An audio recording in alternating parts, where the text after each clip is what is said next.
Guys, you know I'm in heaven. I love being around people who can do the work. We're going to show you how to groom your Frenchie and other things that you can do or keep on deck when taking care of your French stinking bulldog. No, I'm playing. He don't stink. He actually smells good. Most Frenchies don't stink, but when your dog does smell stinky, it's probably because of the yeast. But we'll talk about that in another episode. Look. Show them the tool that you recommend first. This right here, guys, is a little tiny tool that you can pick up on Amazon.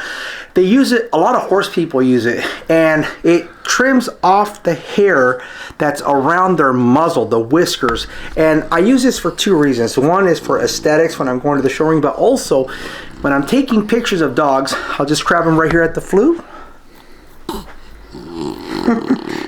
Shave them down. And why do you want to get rid of the whiskers? Shave Why is them that? down. Two things, you know. Number one, aesthetics. You know, in the showroom, you want a nice, clean, presentable dog.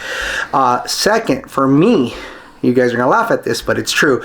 The second reason I do it is that when I upload these pictures, some of these pixels are so sharp, especially on the Sony cameras, wink wink Canon, especially on these Sony cameras, they pick up so much detail that I don't have to go in there with the cleaning brush, the clone stamp on these other, you know, types of tools in Photoshop. I can do it really quick. I'm up here for a photo shoot. I clean them up really quick. 1, 2, 3. 1, 2, 3. Go underneath their neck. Really quick. It works great on horses too. And oh, you can hear it right there, just cracked a couple of times. You know, there it is. That's pulling off the whiskers, huh? Exactly. So now look, he's got a nice clean shave. When you get in there nice and tight and close and you're actually working on your pictures, you don't have to go in there with those little tiny adjustment tools and mess up those little pixels. He's already clean. So whatever you can do in camera before you upload it to your computer, do it. It's going to save you a lot of work and trouble. Show them this other horse tool. Other stuff right here. This right here is bag balm.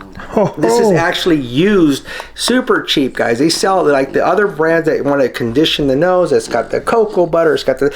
This stuff has been around here for ages. Actually, farmers use this, and they use it on cows' udders. Hey, if you black, remember when they used to get Dax, that Dax wax, so you can have them waves, y'all. this right here, man, is man, you can get this at any Walgreens, any pharmacy. It's like about $5-6 for this little tin. It'll last you forever, and all you do is take a little tiny dab. So when you notice that your French Bulldog has this overgrowing skin, you know, it's called hyperkeratosis right on their nose, you know, and you can't get it off, you just take a little dab right here. Once again, grab them at the flues, put it on your thumb, and you just boom. Oopsie, you don't like it. He's done. Now, why does the Frenchie's nose get dry like that? Why does it crack? Yeah, great question. Sometimes, you know, notice how he's licking consistently. Look how high his tongue can get. Doesn't get all the way to the top, does it? No. You'll notice that the average dog can almost reach to his eyeball with his tongue.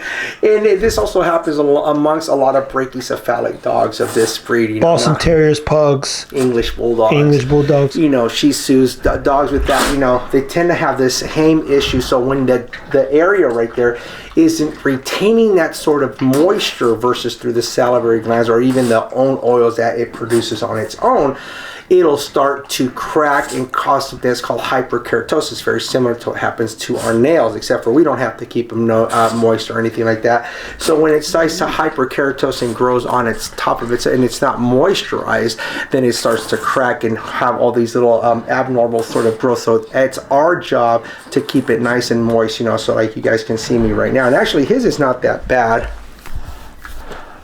You know, his is not that bad, but you'll see some of them where like they got so much to grow. Now, if it's really bad, I wouldn't even start with this. I would start with some nice warm bath with a towel and just putting something warm over their nose and eventually fall. Once it's already fallen, then just do the maintenance and put it on. Other dogs that get it on their pads, you can also use this on their underpads. You know, if you got a dog that's got a lot of, you know, cracked pads, you can put that on their pads too. There's another stuff called mushers. Yeah. I got mushers. It's there white. you go. I got mushers. Yeah. Exactly. And that one has a little bit more of wax density. This doesn't have any wax density. It's more like a wax. Not in Texas, y'all. I left it in the car for 2 seconds. It turned into a liquid. A lot of people, it's similar to what they use on surfboards, you know. So that I would recommend that more over that. But if you got a dog that's already like kind of, has a lot of cracked feet or anything like that, definitely, even for humans, actually the farmers that are out there working in the cold, the hands are all cracked. You put the little bits on your hands and boom. So good. Show them the last thing that you did with itchy ears. And what's actually, important. Right here, this particular, I'll tell you guys exactly. I'm trying to get my glasses on so I don't give you guys any misinformation. Make sure it's the right.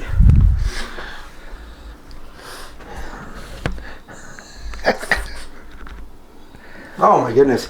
So this right here, I'm not necessarily using it. This is, you guys are gonna have a hard time getting this. I'll tell you why later, but this actually has a little bit of dexamethasone in there, and it's got a little bit of lidocaine. So lidocaine is actually, it's a local anesthetic. It's a local anesthetic when you're gonna remove, say, a growth or something like that. You inject it around the growth, it numbs up the area, and then boom, you don't have to put them completely under. But it also has that dexamethasone, so it's like a double agent. But it also has gentamicin, which is an antibiotic, and it's also got ketoconazole. Ketoconazole is an antifungal. So this is like 4 things in one. So I don't even mess with it. I noticed that when I was doing this, he was kind of getting a little, look at that, getting a little bit on the comfortable itchy side. It has some extra stuff in there, but I'm actually just after the dexamethasone. But you know what? It covers, 4 things in one. So if you got fungal, it'll take care of it. If it's got pain, the lidocaine will take care of it. If it's got swelling, otitis interna, otitis externa, otitis media. Otitis just basically means inflammation. So on the internal, the external, or the right in the middle, any of those types, this will definitely help. I'll give you guys the actual, give Trevor the information. Look, I'm like this right now. I need it. I say I need it. It's but look, y'all gotta find y'all own plugs. There you go. He just told you the names of everything you would want to look for if you were looking into a medication or substance, to say the least, that would assist in your dog's inflammation at times, or itchy ears, dry nose, and dry paws. So you learned something new today. So did I, which is why I came out here so I could learn as much as I can, people. Education is key, and he's going to give us a whole lot of them. Stay tuned. Take care of your dogs. Thank you so much, my friend. All right, let's do one more while we're at it. We got to get some gloves.